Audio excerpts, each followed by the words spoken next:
이 시대에도 호가호위는 여전하다. 평소에 관심이 많았던 내용을 나누고 싶어 정리해봅니다.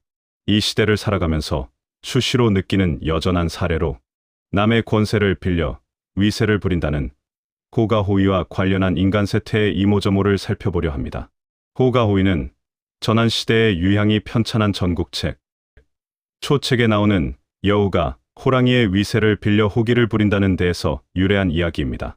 전국시대인 기원전 4세기 초엽 초나라 선왕 때의 일입니다. 어느 날 선왕은 신하들에게 물었습니다. 위나라를 비롯한 북방 제국이 우리 재상 소해율을 두려워하고 있다는데 그게 사실이오? 라고 말했습니다.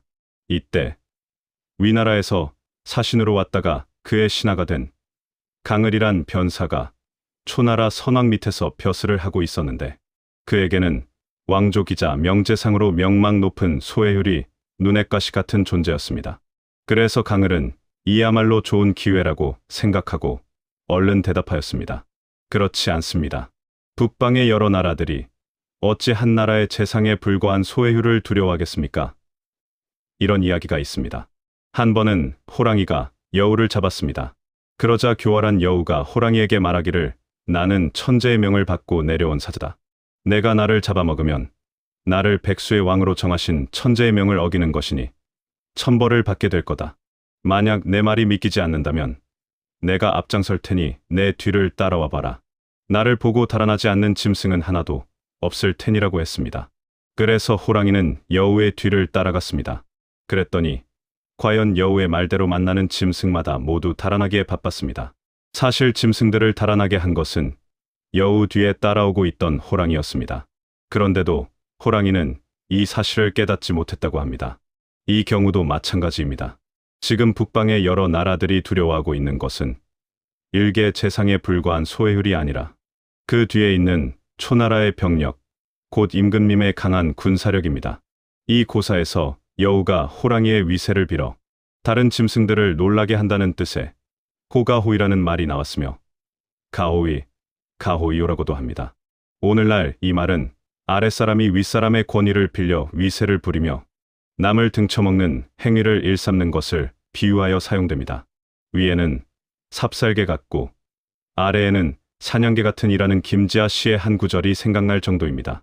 윗사람에게는 갖은 아부를 예의 인양하고 아랫사람에게는 심판자가 되는 경우라면 얼마나 불행한 일일까요? 정관정유는 당 태종의 정치에 관한 중요한 언행을 그의 사후 약 50년이 지난 무렵 사관 오긍이라는 역사가가 자기의 정치적 야욕을 쟁취하기 위해서 자식마저 죽일 정도의 야심 많은 중국 역사상 유일무이한 여황제였던 즉 천무후의 전횡과 현종이 태종을 닮아갔으면 하는 마음으로 10권 40편으로 편찬한 책입니다. 정관정유는 제왕학서로서 리더의 자질을 닦는 방법서로서 뿐 아니라 수양서로서 마음을 다하여 읽는다면 대장간의 모루 노릇을 할 만큼 도움을 줄 참 좋은 내용입니다. 정관정유는 요즘 리더십에 이어 팔로워십에 대한 중요성이 날로 높아지고 있는데 동양적 관점에서의 바람직한 팔로워 상을 알아보는데 유익한 사례라 생각됩니다. 당 태종인 이세민은 태자로 책봉된 형 건성과 그 일파를 모두 죽이고 현무문의 변을 일으켜 왕이 되었습니다. 따라서 그는 정통성이 결여되었기에 오히려 더 열심히 치세에 공을 들이었습니다. 그가 그릇이 크고 성군이 될 수 있는 자질을 갖춘 탓도 있지만 방열령, 두여회, 위진과 같은 명신들과 무엇보다도 선비족 출신의 장손왕후라는 어진 황후의 현명한 내조가 있었기에 정관의 치를 이룩할 수 있었다 할 수 있습니다. 정관은 태종의 연호이며 서기 627에서 649년에 해당합니다. 중국 역사상 가장 잘 다스려진 몇 안 되는 기간에 속하며 이를 정관의 치라 합니다. 섬기는 사람의 행동에는 육정과 육사가 있습니다. 육정을 행하면 영화를 얻고 육사를 범하면 욕됨을 얻는다는 말은 전한시대 말기에 유양이 지은 설원에 나오는 이야기입니다. 오래전부터 정관정유를 책으로나 드라마로 접한 바 있으며 정관정유, 치세편의 당나라, 초기의 공신이자 학자요 재상인 위증이 태종에게 이 육정에 비추어 6종류의 올바른 신하와 육사에 비추어 6종류의 간사한 신하를 구분하여 풀이한 설원의 내용을 설명합니다. 이 내용은 오늘을 사는 우리들에게도 많은 교훈과 깨달음을 줄 것으로 사료되어 살펴봅니다. 육정이란 무엇인가? 첫째로, 성신은 일의 싹이 아직 트기 전에도 그 일이 미칠 위기의 파장을 미리 간파하고 재앙이 일어나기 전에 그것을 이연에 소멸시켜 주군을 안전과 영광된 자리에 이르도록 하는 신하를 말합니다. 둘째로, 양신은 매일같이 군주에게 좋은 의견을 바치며 마음을 비우고 전심전력으로 국사를 처리하고 선을 행하여 도리에 정통하고 주군에게 예를 다하고 좋은 의견을 진언하여 아름다운 점은 살리고 군주에게 허물이 있다면 결점을 바로잡도록 돕는 신하를 말합니다. 셋째로, 충신은 일찍 일어나고 늦게 자며 현명하고 재능 있는 인재를 추천하는 일에 게으르지 않고 누차 고대 현인의 훌륭한 행적을 이야기하며 그것으로 군주의 의지를 격려하는 신하를 말합니다. 넷째로, 지시는 일의 이루어짐과 그렇지 않음을 살펴서 위험 요소는 미리 막아 조정하며 재앙의 원인을 절멸하고 전환시켜 복을 이루어 걱정이 없도록 해서 군주의 심려를 끼치지 않는 신하를 말합니다. 다섯째로, 정신은 법도를 준수하고 현자를 추천하여 직무에 힘쓰며 높은 봉급과 하사되는 물건이나 뇌물을 물리치며 상을 다른 이의 공로로 돌리는 검약한 신하를 이릅니다. 여섯째로, 직신은 군주가 어리석어 나라에 혼란이 발생할 때 아첨하지 아니하고 군주의 면전임을 무릅쓰고 과실을 직언할 수 있는 신하를 말합니다. 육사는 무엇인가? 첫째로, 패신은 관직과 지위에 안주하며 봉급만을 탐내고 공무에 힘쓰지 않으며 대중에 영합하고 오로지 돌아가는 정세에만 정신을 소비하는 신하를 말합니다. 둘째로, 유신은 군주의 말은 무엇이든 좋다고 하고 주군의 행위는 무엇이든 선하다고 하며 남모르게 주군이 좋아하는 것을 진상하여 그 이목을 기쁘게 하고 함부로 아첨하고 함께 놀아나면서 그 뒤의 해로움은 전혀 생각지 않는 신하를 말합니다. 셋째로, 간신은 마음은 사악하지만 외관은 단정하며 입은 능숙하고 얼굴은 온순한 표정을 하고 있으며 자신이 천거한 사람은 장점만을 명확히 하고 단점은 감싸주는 반면 물러나려는 사람은 결점을 명확히 하고 장점은 은폐하여 상벌을 정당하게 행하려 하지 않고 명령은 실행하지 않는 신하를 말합니다. 넷째로, 참신은 자신의 잘못을 숨기기에 충분한 지혜를 갖고 있고 자신의 주장을 실행시키기에 충분한 변설을 갖추고 있으며 안으로는 친족의 사이를 분열시키고 밖으로는 조정 내의 분쟁을 일으키는 신하를 말합니다. 다섯째로, 적신은 권세를 남용하여 저 좋은 대로 규칙을 변경하며 자신이 집을 중심으로 도당을, 조직, 사제를 축적하고 편리한 대로 명령을 변경하여 자신의 지위와 명예를 높이려는 신하를 말합니다. 여섯째로, 만국지신은 아첨하는 말에 의해 군주를 불의로 모함하고 패거리를 이루어 현명한 사람을 배척하여 주군의 눈을 속이며 흑백과 선악의 구별도 없이 주군에 좋지 못한 일을 국내뿐 아니라 주변 나라에까지 선전하는 대책이 없는 신하를 말합니다. 또한 앞에서 말한 것처럼 당 태종의 치세를 정관의 치라고 부르는데 정관정요의 내용 중에서 군주의 12가지 자세에 관한 부분을 살펴보도록 하겠습니다. 첫째, 문제는 밖이 아니라 안이다. 가장 중요한 것은 자기와의 싸움이다. 둘째, 군주가 되려면 끊임없이 공부하라. 평생 배우고 익히는 독서 경영은 시대를 초월해서 리더가 갖춰야 할 덕목이다. 셋째, 풀 베고 나무하는 사람에게도 물어보라. 이병철 회장이 이건희 회장에게 평생 일군 가업을 물려줄 때 그 가업과 함께 정신적 유산으로 물려준 글귀가 경청이라고 한다. 사다리를 타고 그림 액자를 거는 사람은 아래에 있는 사람에게 똑바로 잘 걸렸는지를 늘 물어봐야 한다. 세상사 같은 이치가 아닐까. 넷째, 덕행을 쌓아라. 백성들은 물과 같다고 한다. 잔잔할 때는 배를 띄울 수도 있지만 노하면 군주라는 배를 뒤집을 수도 있는 것이다. 다섯째, 사람을 대함에 있어 정성을 다하라. 여섯째, 인재 모으기에 힘써라. 모름지기 가장 중요한 것은 사람이다. 한 신은 항우의 신하였으나 그에게 중용되지 못하자 유방에게 도망했고, 유방은 한신을 대장으로 임명해 해하에서 항우를 격파하고 제업을 성취하였습니다.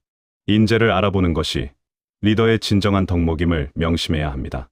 일곱째, 신상필벌을 분명히 하라.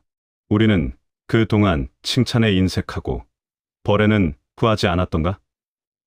때로는 벌을 줘야 할 때인데도 그냥 넘어가기도 하고 자기의 기분에 따라 상과 벌을 주는 원칙을 달리하지는 않았던가? 원칙만 분명하고 그 상과 벌에 사적인 감정이 없다면 상과 벌은 조직을 더욱 더 발전시킬 것입니다. 여덟째, 좋아하는 바를 함부로 드러내지 말라.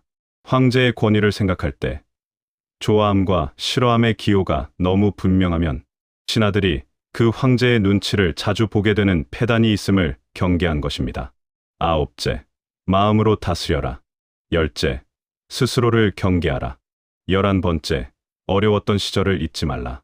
정상의 자리에서 자만하고 우쭐대는 순간 퇴보가 시작됩니다.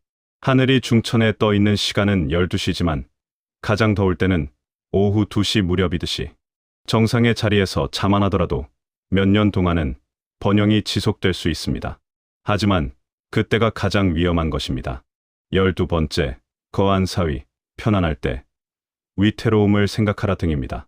그리고 당 태종의 리더십 중에서 내 자신이 가장 감명받은 대목은 바로 어떤 신하가 태종에게 글을 올려 간사하고 아첨하는 신하를 제거하기 위해서 거짓으로 노안체하여 여러 신하를 시험하라는 이야기를 듣고 하천에 맑고 탁함은 그 원인이 수원에 있음을 이야기하며 군주 자신이 거짓말을 하여 속이는 짓을 하고 어떻게 신하에게 정직한 행위를 바라는가?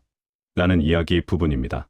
또한 정관정유의 대부분은 신하 위징과 태종의 이야기로 구성이 되어 있는데 원래 위징은 황태자 건성의 참모였으나 위징의 인물됨을 보고 껴안은 사람입니다. 위징 또한 대단합니다. 말년에 태종이 처음의 뜻을 어긴 것 10가지를 조목조목 지적한 것입니다. 물론 태종은 이런 위징의 지적을 겸허하게 받아들인 것을 보면 절대 권력인 군주로서의 태종의 큰 그릇됨을 알 수 있습니다. 양신과 충신은 어떤 차이가 있는가를 다음 사례를 통해서 좀 더 구체적으로 살펴보겠습니다. 더불어서 오늘을 사는 자유민주시대의 나라면 어떻게 처신할 것인가를 생각해봄도 좋을 것 같습니다. 정관 6년의 위징에 대해 그가 자기의 친척을 위해 불공평하게 처리한다고 고해바치는 사건이 있었습니다. 이에 태종은 어사대 부인 은원박에게 명하여 그 사실을 조사하게 하였습니다. 조사 결과 그것은 사실이 아니라는 것이 밝혀졌습니다. 은원박은 위징은 신하인 이상 반드시 그의 본심을 누구에게나 알 수 있도록 언동을 하여 의심을 살 여지가 없도록 하지 않으면 안 됩니다. 그런데도 그러한 혐의에서 벗어나지 못하고 남에게서 고해바치는 말을 들었습니다. 그것은 위징의 심정에는 사심이 없었다고 하더라도 그에게도 또한 책임이 있는 것입니다. 이에 태종은 은원박을 통하여 위징에게 조서를 내려 그대는 나를 간하여 바로잡아준 것이 지금껏 수백 건에 이르고 있다. 그러니 어찌 사소한 일을 가지고 간단하게 그대의 훌륭한 많은 일을 손상시킬 수 있겠는가. 그러나 앞으로는 본심을 분명하게 밝혀 언동을 확실하게 하도록 하라. 결국 당태종은 은원박의 말을 받아들여 위징을 야단친 것이다. 그 며칠 뒤에 태종이 위징에게 물어 말했다. 근자의 외부에 있어 무엇인가 옳지 않은 일을 들은 일이 없는가 하였다. 위징이 정색을 하면서 대답하였다. 지난번에 은원박에게 명하시어 폐하의 조서를 저에게 하달하게 하시고 무슨 까닭으로 본심을 분명히 밝혀 남에게 혐의를 받지 않도록 하지 못하는가고 말씀하셨습니다. 이 말씀이 옳지 않았습니다. 제가 듣기로는 군신이라는 것은 그 뜻이 일치하여 그 관계가 일심동체다라고 하였습니다. 저는 아직까지 사심 없는 바른 도리를 행하지 않고 다만 외면적으로 남에게 의심받을 짓을 하지 않는 일만 주로 한다는 말을 들은 적이 없습니다.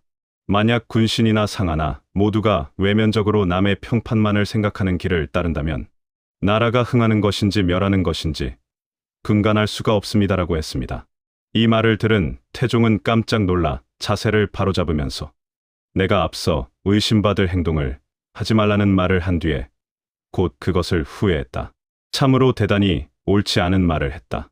그대도 또한 이런 일로 해서 기분 나쁘게 생각하지 말고 숨기거나 거리끼는 마음을 가지지 말고 전과 다름없이 하고 싶은 말을 다해 주기 바란다고 했습니다. 위징도 훌륭하지만 명군인 태종을 높이 평가하고 싶습니다. 훌륭한 군주에는 좋은 신하가 있고 좋은 신하에는 좋은 군주가 있음을 실감할 수 있습니다. 당 태종과 위징의 관계에서 볼 때 절대군주 시대라고 하여 군주가 신하에게 일방적으로 명령하는 관계인 것은 아니었다고 여겨지기에 울림이 큰 내용입니다. 만인지상의 군주가 사과하는 이런 보기 드문 모습을 여기서 볼 수 있습니다. 현대에도 이런 통치자가 이런 자세를 가진다면 기대가치가 크다 할 수 있겠습니다. 위징은 정중하게 배려하면서 이미 황제가 참으로 옳지 않은 말을 했다고 사과하였으므로 저는 저의 목숨을 나라를 위해 바쳐 어디까지나 바른 길을 행하고자 합니다. 결코 폐하를 속이거나 배반하는 짓을 하지 않습니다. 다만 아무쪼록 저를 양신으로 만들어 주시기를 바랄 뿐 저를 충신으로 만들려 하지 마시기를 바라고 있습니다 하니 이에 태종이 물었다. 충신과 양신은 어떻게 다른 것인가? 위징이 대답하였다. 양신이라 함은 옛날 거룩한 천자인 순임금의 조정에서 섬긴 직, 설, 구요 등이 그합니다. 충신이라 하는 것은 옛날 포악한 천자인 하의 거렁의 신하였던 용봉이나 은혜 주왕의 숙부인 비간이 그렇습니다. 양신은 그 자신은 후세에 추앙되는 훌륭한 이름을 얻고 군주에게는 거룩한 천자라는 훌륭한 칭호를 받도록 하며 자손 대대로 그 가계가 이어져 끊이지 않아 그 행복은 한량이 없습니다. 그렇지만 충신은 그 자신은 물론이요 그 일족이 모두 몰살을 당하고 그 군주는 폭군으로 떨어지고 국가도 가문도 다 멸망하여 나만 충신이었다는 이름만이 후세에 남게 됩니다. 이런 점으로 말씀드리면 양신과 충신은 엄청나게 다른 것입니다. 이 양신과 충신을 구분하는 개념은 위징의 창안으로 위징 정도면 천재이면서 도덕을 겸하고 나라의 실무를 처리할 수 있는 모든 능력을 갖춘 사람이라 할 수 있습니다. 그러나 능력이 있다고 하여도 다른 사람의 참소를 면하기는 여간 어려운 것이 아닙니다. 이 말을 듣고 태종은 그대는 다만 이 말에 어긋나지 않게 하라. 나는 반드시 국가를 바르게 다스릴 계획을 잊지 않을 것이다. 하고는 위징에게 포상으로 비단 300피를 하사하였다. 지금에 생각해봐도 참으로 가슴 벅찬 내용인데 당시로서는 아차할 수 있는 순간들이 아니었을까 여겨집니다. 당 태종과 위징의 놀라운 신뢰와 소통이 부러울 정도입니다. 그 군주의 그 신하가 존경스럽다 할 수 있습니다. 위징과 당 태종의 만남은 축복처럼 여겨지면서 놀라움을 금할 수 없었습니다. 그래서 현무문의 변에 부정적인 이미지임에도 불구하고 문과 무를 겸비한 군주로서 최고 순위로 존경받는 인물로 알려진 것이라 느껴집니다. 현무문의 변은 626년 7월 2일에 당 고조 이연의 후계자를 두고 발생한 태자, 이건성, 제왕 이원길 세력과 진왕 이세민 세력의 정치적, 군사적 충돌을 말합니다. 이에 승리한 진왕 이세민이 전국을 장악했고 고조 이연의 양위를 받아 당나라 제2대 황제로 즉위한 사건입니다.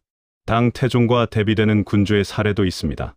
그 당사자는 가난한 가문에서 출발해 탁발승, 홍건적을 거쳐 원을 제압하고 명을 건국해 입지전적인 통치자가 된 명태조 주원장이 그렇습니다. 신분의 한계를 극복하고 명을 개국한 주원장은 자기 그릇의 한계에 따라 초심을 잃습니다. 어려운 시절 자신의 분신처럼 생사고락을 함께했던 동지들인 개국공신과 친자식까지 세월이 흐르면서 영모 등의 혐의를 씌워 충신까지 대부분 제거했습니다. 스스로가 제왕의 자리에 있으면서도 외로워진 사실은 권력을 지향하는 한 그 누구도 예외일 수가 없는 한계가 아니었을까 생각됩니다. 명 태조 주원장에 대한 역사적인 평가는 왕권 강화를 위해 신료, 공신을 잔혹하게 숙청한 점이 폭군으로도 평가됩니다. 한 나라의 개국에서는 공통적으로 두 적이 있었다 할 수 있습니다. 이미 망한 나라, 즉 전 왕조의 왕을 비롯한 문무백관들은 즉시로 새 왕조의 개국 공신들이 점진적으로 제거해야 할 적이었습니다. 그런가 하면 왕조가 망할 때는 왕의 무능과 간신들의 득세, 환관의 권력 비대로 인한 권력농간과 기회주의적인 신하들로 나라가 도탄에 빠지게 되는 수순을 밟는 걸 알 수 있습니다. 여러 자료를 보면 현재까지는 중국 은나라 때 처음으로 환관이 있었던 것으로 확인되고 있습니다.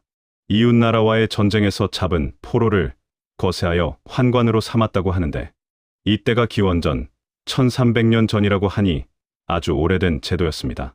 우리가 잘 아는 진시황이 죽자 이때의 환관인 조고가 똑똑한 큰아들이 황제가 되면 자기가 권력을 휘두르기 어렵다고 판단을 하고 유언을 위조하였습니다.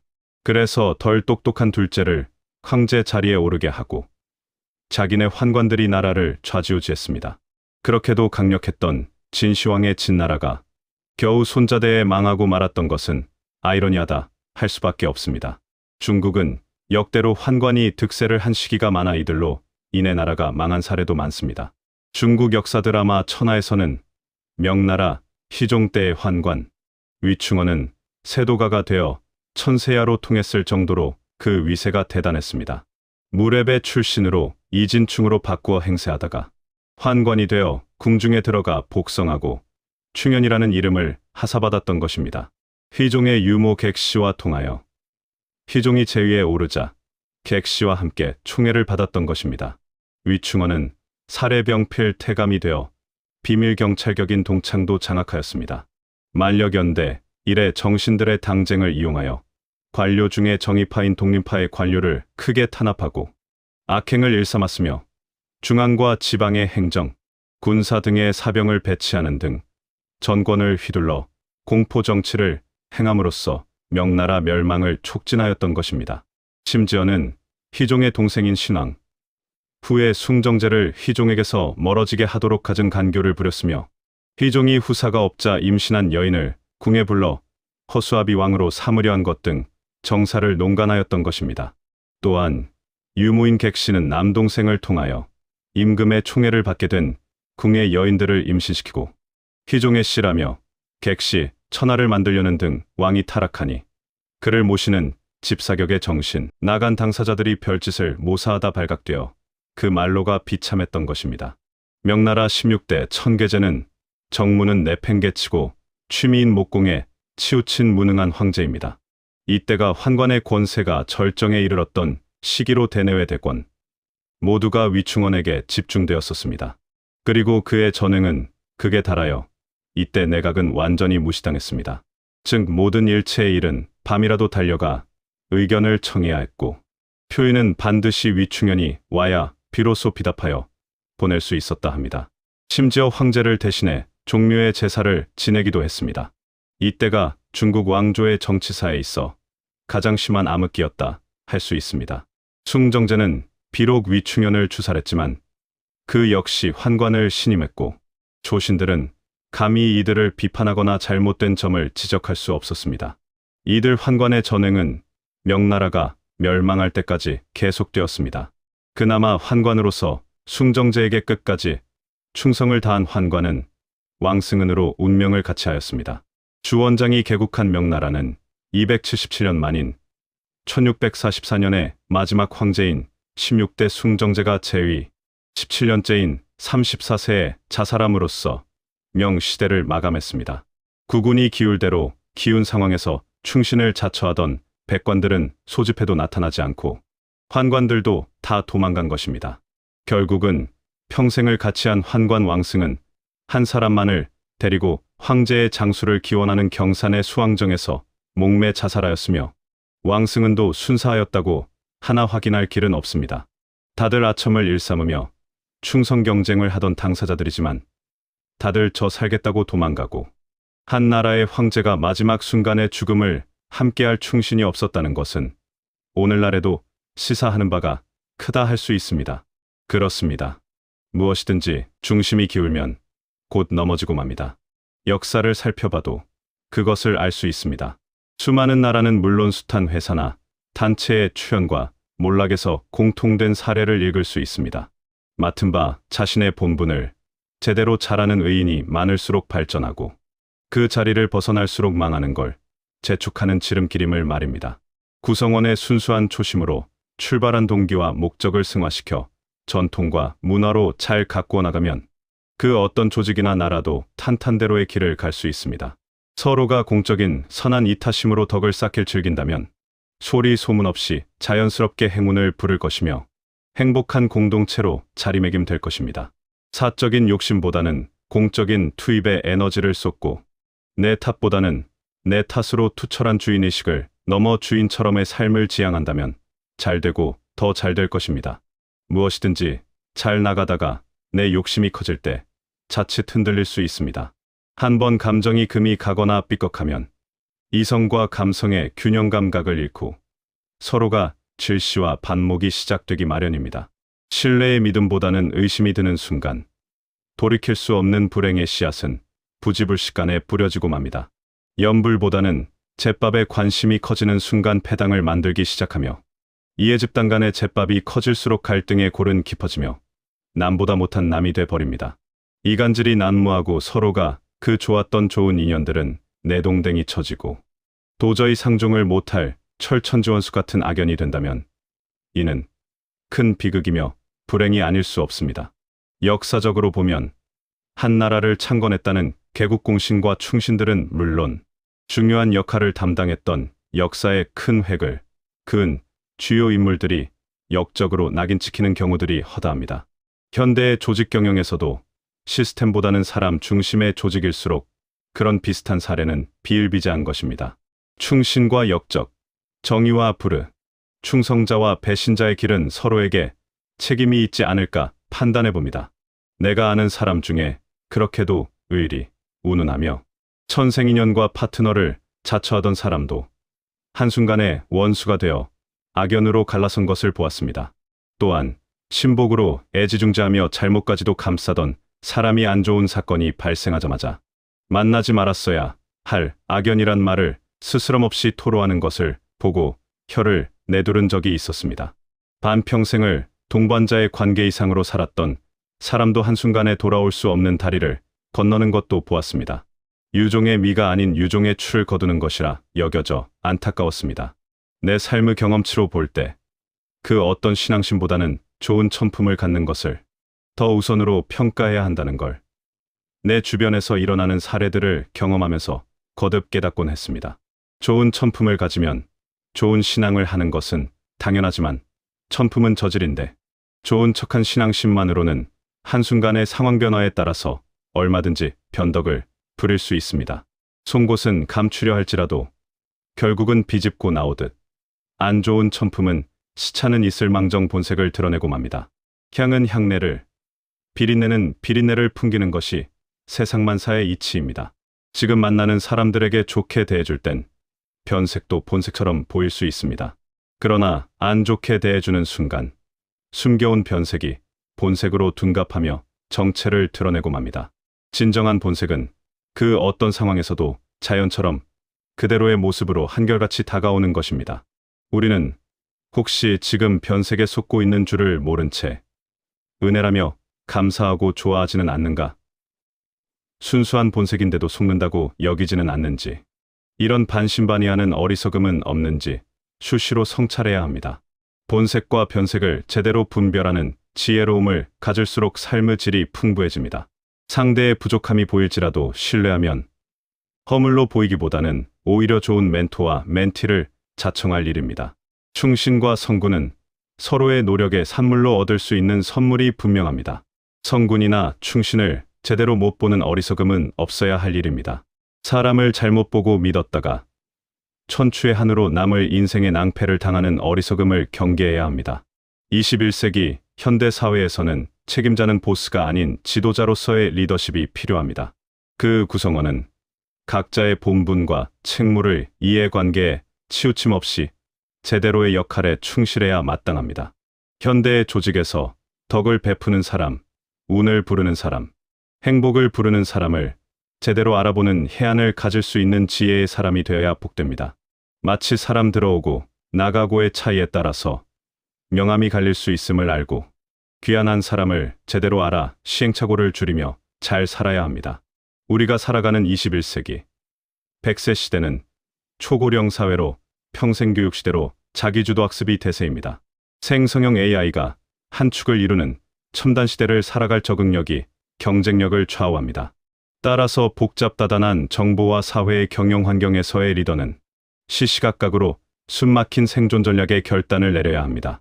이 결단의 순간이나 장소에는 항상 참모가 있게 마련입니다. 안목과 소신을 가지고 제대로 바른 말을 할 좋은 참모 한 사람은 천군만마를 얻는 격이라 할 수 있습니다. 좋은 참모가 현명한 CEO를 만들며 이것은 의사결정권자의 숙명과도 같은 것입니다. 시대에 덜 떨어진 입맛에 맞는 달콤한 예스맨을 가까이 함은 불행의 나락으로 전락하는 지름길입니다. 거칠에 매몰되어 일희일비하는 낮은 인격으로는 위험천만한 낭떠러지를, 서성이는 불안을 자인하는 꼬림을 자각해야 할 것입니다. 언제나 문제는 멀리 있지 않습니다. 국가의 흥망이 그렇듯이 조직 역시 측근이나 핵심 멤버들의 역할이 그만큼 중요한 것입니다. 이너서클의 울타리 안에 비밀스런 울타리들이 겹겹이 쌓일수록 어느 한순간에 견고할 것만 같은 철옹성도 맥없이 무너지고 마는 것입니다. 공의를 위해 사심없이 원칙에 입각한 상식선의 올바른 가치관 여부가 성패의 가늠쇠 역할을 할 것입니다. 훌륭한 참모는 뛰어난 리더 밑에서 나오는 것입니다. 참모를 제대로 쓰지 못하면 리더도 흔들립니다. 참모의 유능한 자질을 발견하고 적재적소에 활용하는 능력은 책임자의 몫입니다. 올바른 참모는 설사 책임자의 나 홀로 리더십이나 유아독존적인 경우라도 목숨을 걸고 직언하고 몸을 초계처럼 버려서라도 모시는 사람을 제대로 지켜야 합니다. 바른 소리는커녕 옳습니다. 역시 현명하십니다만 되풀이하는 직무유기는 결단코 경계해야 마땅합니다. 21세기는 산업화 시대의 초기 단계에서 볼 수 있었던 총수한 사람의 나를 따르라는 독불장군식의 운영 방식으로는 한계에 부닥치고 맙니다. 따라서 참모는 총수가 그리는 밑그림의 장단점과 성패 가능성을 정확하게 꿰뚫으며 책임자의 복심을 제대로 헤아리며 소통하는 지혜가 필요합니다. 윗사람의 오판과 자만으로 잘못된 틀린 결정에는 결단코 쓴 소리를 할 줄 알며 아랫사람의 욕구도 읽고 챙길 줄 알아야 합니다. 직원의 귀를 열고 아첨은 내치는 신뢰 관계는 소통의 장이 무한히 펼쳐지게 합니다. 특히 참모가 소통의 장애가 될 걸림돌이 되어서는 안 됩니다. 그런 유형은 큰일을 그르칠 수 있습니다. 역사를 봐도 윗사람이 어리석어서도 그랬지만 아랫사람이 부정하여 나라를 망하게 한 것을 잘 알 수 있습니다. 소통을 원활히 하도록 해야 할 사람이 자기 멋대로 재단하여 귀에 거슬린 직언은 닫아버리고 귀에 솔깃한 아첨만 일삼는다면 그 결과는 불을 보듯 훤한 일이 아닐 수 없습니다. 참모는 매사가 옳고 바르며 제대로 된 깨끗하고 투명한 사람이어야 합니다. 위에서도 말한 것처럼 참으로 사심없이 원칙에 입각해서 상식선에서 일을 풀어가야 합니다. 사를 앞세우며 이해관계에 따라서 이간질이나 권력의 핵심으로 그 맛을 알고 세력화를 시키려는 사람이라면 그 조직의 앞날을 위해서 서둘러 배제해야 합니다. 결단코 바람직한 참모는 호가호위의 전형일수록 표면적으로는 호호 천사처럼 보이지만 이면에는 문제가 넘칠 수 있습니다. 호가호위하는 참모는 큰 화를 부를 수 있는 만큼 반드시 분별해야 살 길이 열립니다. 서로에게 불화를 야기시키며 맺히게 하는 사람은 참모로서는 부적합합니다. 더불어 화목을 이끌며 풀어가는 지혜의 사람이 참모가 되어야 두루두루 평안과 발전을 엽니다. 제대로 되지도 못한 사람이 윗사람을 등에 업고 어설픈 실력 행사를 하는 호가호위의 총극에 놀아나는 어리석음이 없어야 합니다. 지금은 막강한 혜택을 누리는 호가호위의 우산 아래가 짱처럼 보일지라도 양시민의 역사에는 대상 우선순위로 정죄를 받을 수 있음을 알아야 합니다. 책임진 자리에 있는 사람들일수록 그 자리가 어떻든 스스로가 더도 말고 덜도 말고 한가위만 같아라는 덕담처럼 소중하고 귀한 책무를 제대로 잘하도록 온 정성을 다해야만 언제까지나 당당하고 떳떳할 것입니다. 지혜어브 유튜브 구독과 좋아요는 큰 힘이 됩니다. 감사합니다.